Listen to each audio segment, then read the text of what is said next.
افغانستان درست سمت میں گامزن ہے۔ سربراہ حزب اسلامی گلبدین حکمت یار یہ کہتے ہیں۔ انہوں نے مزید کہا کہ توقع ہے افغانستان میں سب کے لیے قابل قبول حکومت بنے گی۔ افغانستان کے تمام مسائل کا حل مذاکرات کے ذریعے ہوگا۔ بھارت کو افغانستان میں امن کے لیے مثبت کردار ادا کرنا چاہیے، یہ کہنا ہے گلبدین حکمت یار کا۔ مزید کہا کہ بھارت افغان سرزمین کو پاکستان کے خلاف استعمال کرنے سے باز رہے۔ بھارت نے ماضی میں افغانستان کی آزادی کی جنگ کی مخالفت کی تھی۔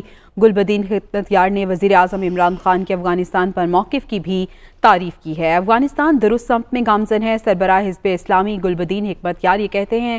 مزید کہا کہ توقع ہے افغانستان میں سب کے لیے قابل قبول حکومت بنے گی۔ افغانستان کے تمام مسائل کا حل مذاکرات کے ذریعے ہوگا۔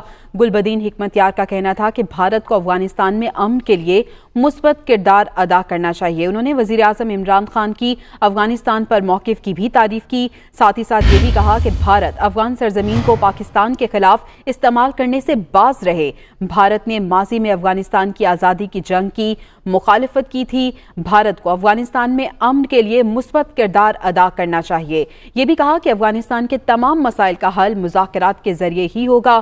توقع ہے کہ افغانستان میں سب کے لیے قابل قبول حکومت بنے گی۔